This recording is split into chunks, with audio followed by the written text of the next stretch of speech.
change to speaker view.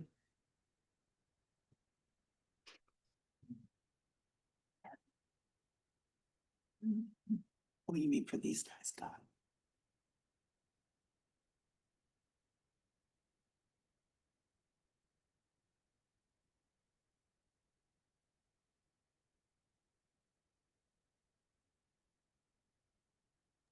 You're good to go, Erika. Okay, good. So hi, everybody, and I guess we'll start with the before lecture chant. An unsurpassed, penetrating, and perfect Dharma is rarely met with, even in 100,000 million kalpas. Having it to see and listen to remember and accept, I vow to taste the truth of the Tathaga's words. Yeah. So hi and thank you. As we know, as we've been saying, we're a group of us are standing in for Chris while she's in Vietnam. And so I think, I'm sure it's been said before, but I think it's appropriate that we're reading Nhat Hanh's book, The Heart of the Buddhist Teaching. She said she and Bruce would probably go to his temple where he was, where he was first ordained and trained as a young monk, and then where he went back and spent his final years and was laid to rest there. So it seems very fitting. And I'm going to talk on the chapter 22, which is the Four Immeasurable Minds. And then I'm going to do a little pivot and go to the Bardo. But there's some lists there too. As Debbie said, this whole series is about lots of lists. Good way to remember stuff, I guess. So anyway, I'm going to read, Nhat Hanh's language is so beautiful. I'm just going to read from the book and then, make a few comments. So he starts out with, during the Buddha's lifetime, those of the Brahmanic faith prayed that after death they would go to heaven to dwell eternally with Brahma, the universal God. One day, a Brahmin man asked the Buddha, "What can I do to be sure that I will be with Brahma after I die?" And the Buddha replied, "As Brahma is the source of love, to dwell with him you must practice the Brahma abodes, the Brahma Viharas, the four immeasurable minds: love, compassion, joy, and equanimity." Love in Sanskrit is Maitri. Compassion is Karuna. Joy is Mudita. And equanimity is Upeska. So a Vihara is abode or a dwelling place. So the four Brahma Viharas are the abodes of true love. The Brahma Viharas are called immeasurable because if you practice them, they will grow in you every day until they embrace the whole world. You will become happier, and everyone around you will become happier also. So his language is so sweet. So I like to note that that the four immeasurables, the Brahma Viharas, actually predate Buddhism. So they were Hindu philosophy prior to Buddhism, and some Hindus would consider that Buddhism is a sect of Hinduism. So, they're ancient, and I take comfort in that this is human thought going back century, what, 3,000-4,000 years.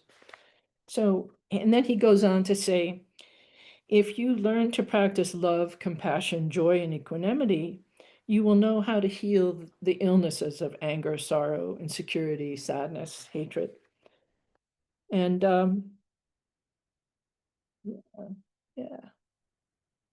So then he says, when we go on to the first, the Brahma Vihara of love, Maitri. Maitri is the intention and capacity to offer joy and happiness. I love that, to offer joy and happiness. A lot of times we're like, how about me? So anyway, to develop that capacity, we have to practice looking and listening deeply so that we know what to do and what not to do to make others happy. If you offer your beloved something she does not need, this is not my treat. You have to see her real situation, or what you offer her might bring her unhappiness. Without understanding, your love is not true love. You must look deeply in order to see and understand the needs, aspirations, and suffering of the one you love. We all need love. Love brings us joy and well-being. It is as natural as air. We are loved by the air. We need fresh air to be happy and well. We are loved by the trees. We need trees to be healthy. In order to be loved, we have to love, which means we have to understand. For our love to continue, we have to take the appropriate action or non-action to protect the air, the trees, and our beloved. So,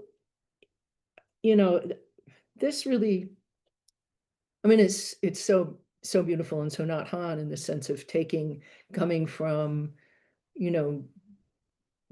give your beloved what they want to deep ecology, goes right to, well, we have to take care of the trees and the air and the spirit.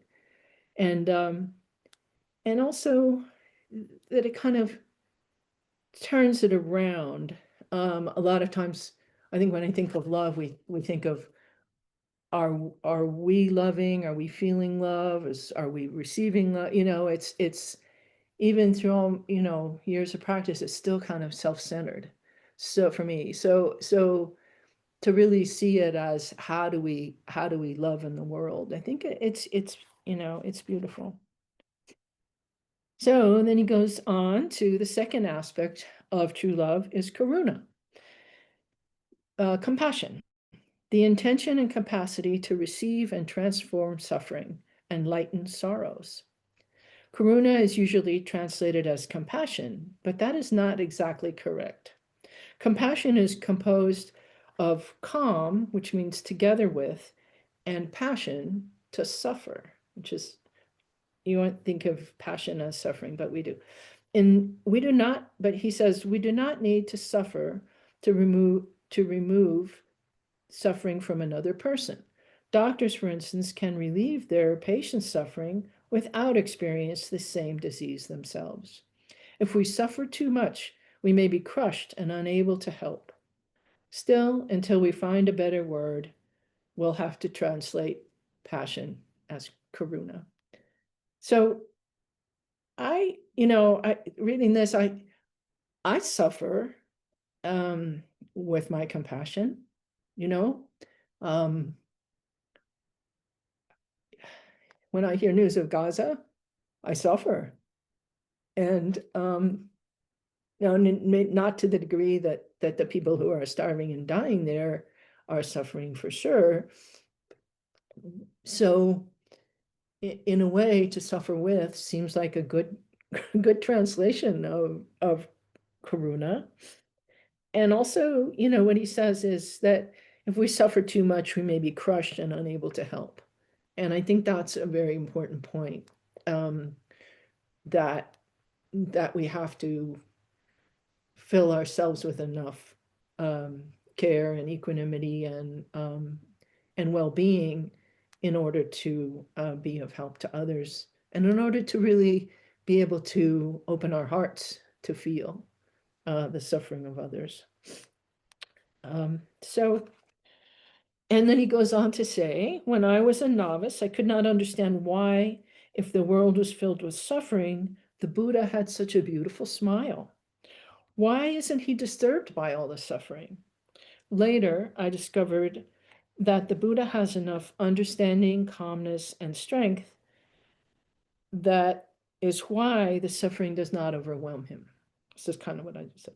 He is able to smile to the suffering because he knows how to take care of it and how to help transform it. We need to be aware of the suffering, but retain our clarity, calmness, and strength if we help, so we can help to transform the situation. The ocean of tears cannot drown us if karuna is there. That is why the Buddha smile is possible. That's lovely. All right. So then we move on to number 3. The third element of true love is mudita, joy. True love is always brings joy to ourselves and to the other we love. If our love does not bring joy to both of us, it is not true love. So for me, joy is the one most elusive one. I'm very good at sadness. I think, sadness has been the major emotion for me in my life. And so joy is really like a practice. I have to notice it. I have to remind myself to notice it. And also I feel like, um, in our culture, we don't value just simple joy, like basic, quiet joy of having a cup of tea or listening to the birds. Our joy has to be riding a roller coaster or buying a new car, or,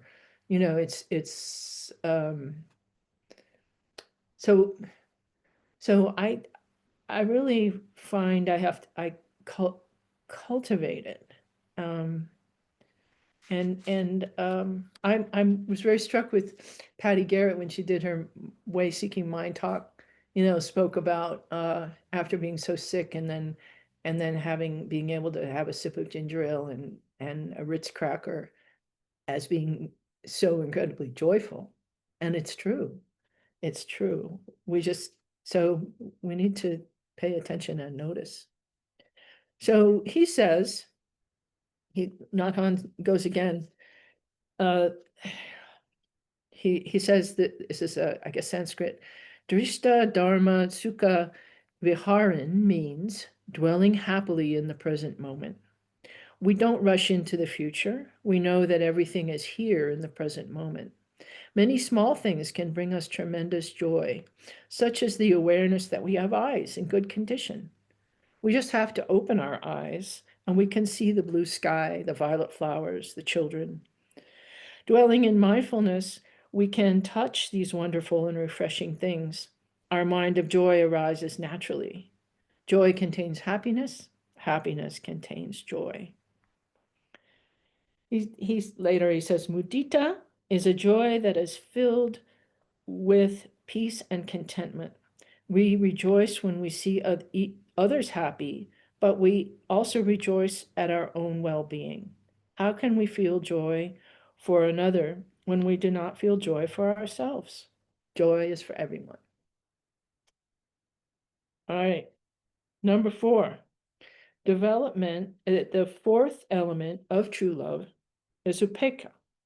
This means equanimity, non-attachment, non-discrimination, even-mindedness, letting go. Upa means over, and ish means to look. You climb the mountain to be able to look over and see the whole situation, not bound by one side or the other. If your love has attachment, discrimination, prejudice, or clinging, it is not true love. People who do not understand Buddhism sometimes think that upekkha means indifference, but true equanimity is neither cold nor indifferent. If you have more than one child, they are all your children. Upekkha does not mean that you do not love. You love in a way that all your children receive love without discrimination. And here's another one where uh, reading this, it makes it bigger for me. Like it turns it on its head in a way, because uh, when I hear about equanimity, I always think about my own equanimity, of course, right? That I'm not, uh, you know, amidst praise or blame, neither uplifted or cast down, that I am able to remain calm in the face of danger and all this. And so he's kind of putting it more on the equanimity of in the world, of not having the discriminating mind that this person's good and that person's bad, which is in our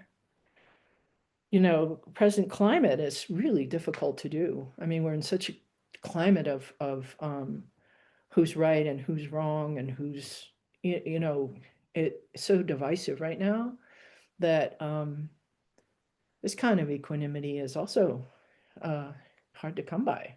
I mean, really a practice. So finally, he says, and this is classic Nhat Hanh language, he goes, for love to be true love, it must contain compassion, joy, and equanimity. For compassion to be true compassion, it must have joy, love, and equanimity in it. True joy has to contain love, compassion, and equanimity. And true equanimity has to have love, compassion, and joy in it. This is the interbeing nature of the four immeasurable minds. This is the interbeing nature of the four immeasurable minds. So this is great. I mean, the four immeasurable minds are basically the minds of Brahma, the minds of the Buddha, the aspect of how they're saying this is how the awakened beings think and feel and live. These are our abodes, the abodes of the awakened ones, the four immeasurable minds. So yeah, Nhat Hanh. All right.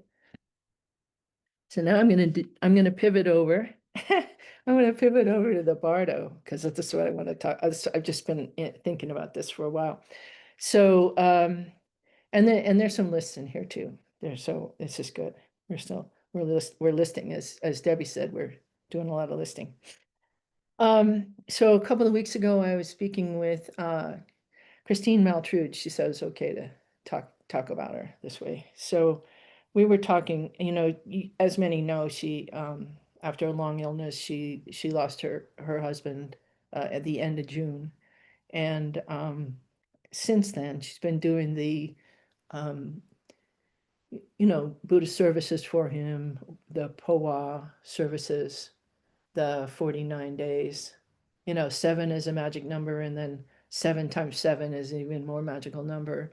So we do these services to support the person who's passed over on their journeys. And for us, for for our Zen tradition, we do the Heart Sutra. And this is great. I mean, the Heart Sutra is so wonderful for letting go, for feeling like we're not substantial. It says no eyes, ear, nose, tongue, body, mind, and so it lets us, I think, let go and release both the person who's still on this side and is offering the chant, and the person who's still hearing in some way. Because we have a nose, and then as Nhat Hanh would say, but our nose is composed of non-nose elements. It's all here for a short period of time and according to causes and conditions, and then passes. And as the Heart Sutra says, no ignorance or end of it, or all that comes of ignorance, no withering, no death, no end of it. What do we make of that? How do we think about that? I think all religion is based on trying to figure out what happens when we die, and how do we handle that. So no withering, no death, no end of them is, again, reminding ourselves, reminding our loved one, reminding ourselves that yes, there's death. This person is no longer with us. And also, we're all interconnected in this vastness of spacious consciousness, this Buddha nature. And so I think that that's a really beautiful, it's like our basic beautiful chant to remind ourselves of our Buddha nature. And then I've been reading this book by Jamyang Samsar Khyentse Rinpoche called Living is Dying.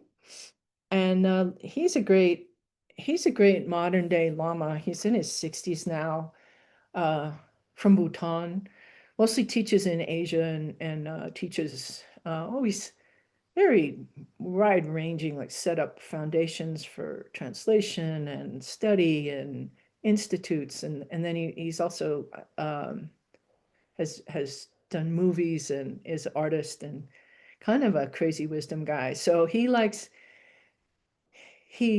has in this book the basic traditional Bardo practice, um, and then also his kind of modern language to it. So I really enjoy it, and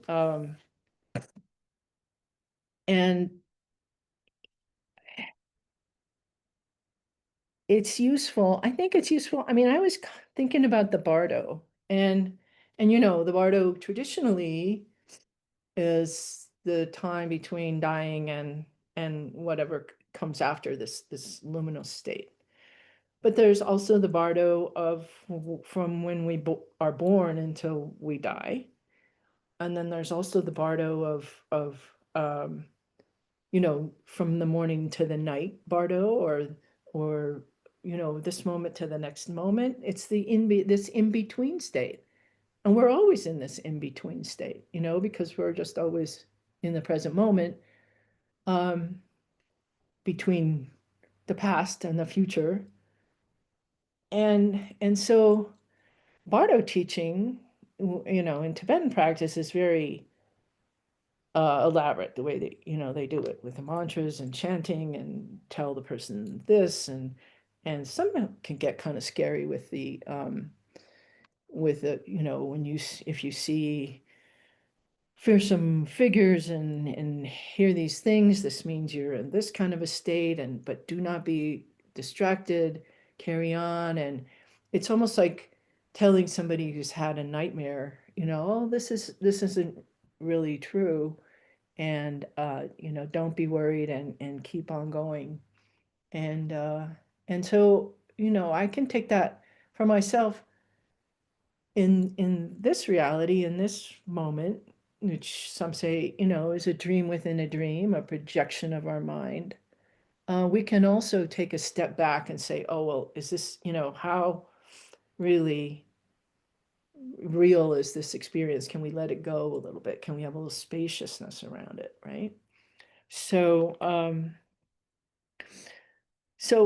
I found in here, I found these great instructions, which I'll talk a little bit about. So he's giving instructions, that you could speak to a person who was dying, or you could speak to yourself about it. Um, and this is relating to the Buddha Amitabha, who we know is this red. He's depicted as being bright red, and he's the Buddha of infinite light. He radiates infinite light. And in the Tara, which is back here, the Tara, all 21 Taras have the Buddha Amitabha on the crown of their head, radiating infinite light, and as throughout time and space. So Buddha Amitabha, so now I'm reading from Kensi. So he says, Buddha Amitabha made the extremely strong aspiration in his previous lives as a bodhisattva that just by thinking of him or reciting his name, we will all be reborn in his realm the instant we die. So keep reminding the Bardo being of Buddha Amitabha's name.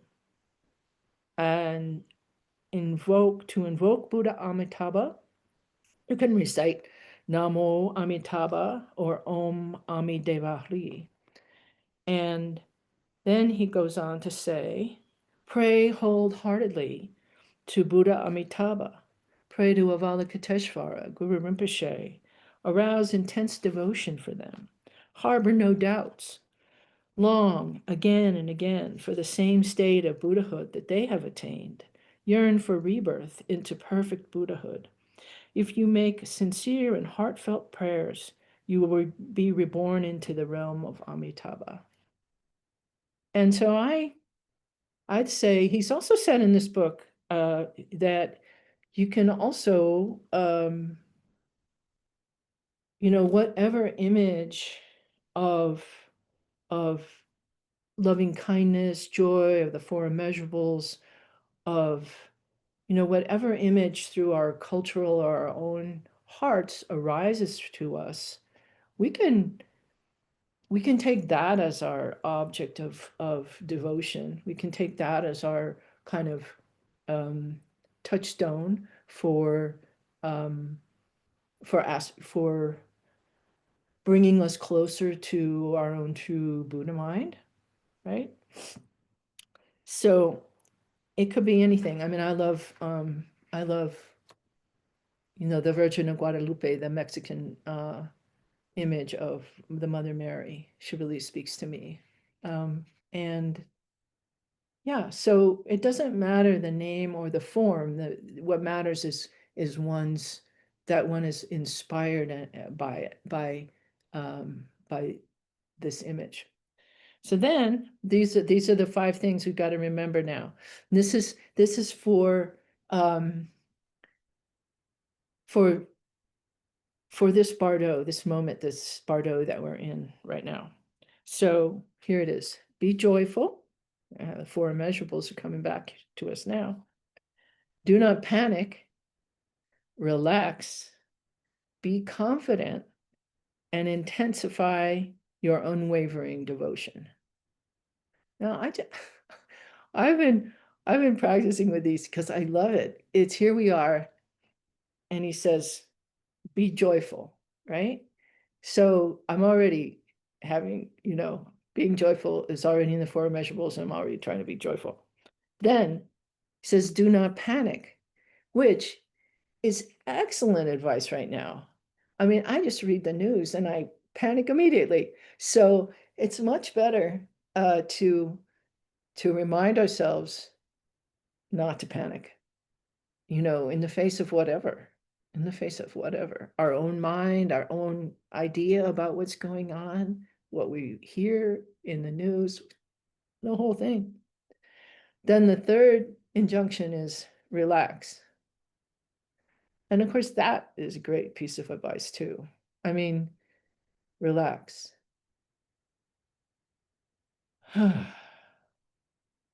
Take a breath. Step back. Relax.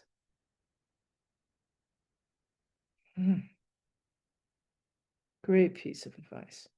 No matter what's going on, whether we're dying or we're all dying, but whether we're dying at this moment or, in some future moment, or,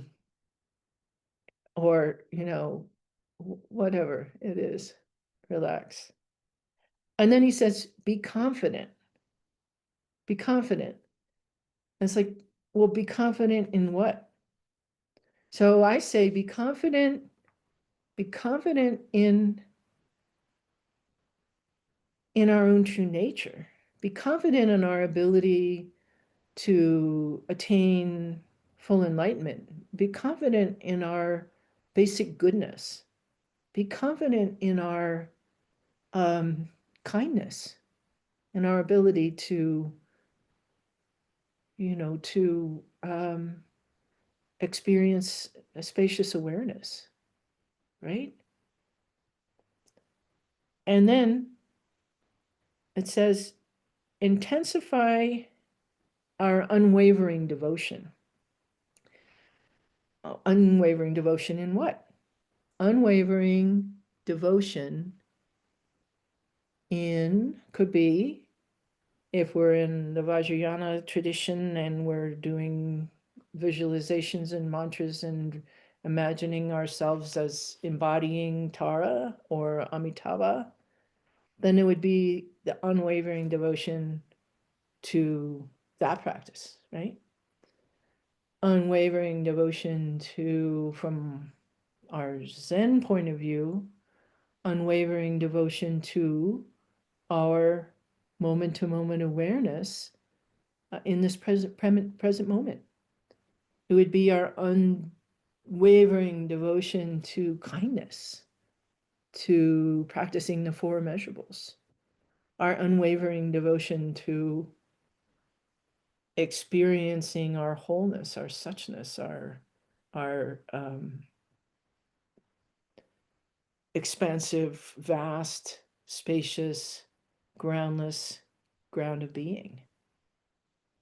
Yeah. So these are the 5. Be joyful, do not panic, relax, be confident, and intensify our unwavering devotion. So I don't know if this is going to work out, but I recently, just about done. I recently learned a beautiful version of Amitabha's short mantra. And I'll just sing it to you because it's a great lullaby. I'd like to sing it when I'm going to sleep or waking up or need a little comfort. And it goes like this. Om Mami Devari. Om Mami Devari. Om Ami Devari.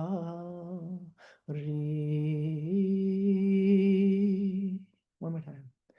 Om Ami Devari. Om Ami Devari.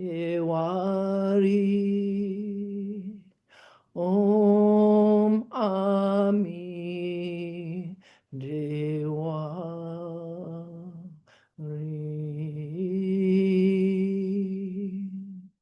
Om Ami Devari. Om Ami Devari. Om Ami Devari.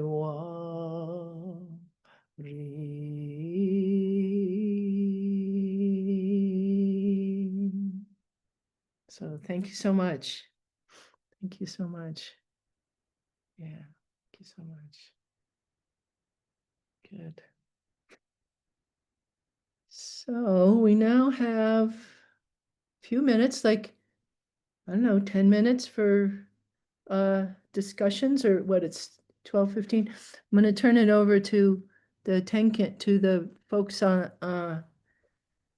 in Sebastopol to figure out putting us in small groups for what's our question? How do we how do we how do we practice joy? How do we find fun in our lives? I'm ready for some fun. And or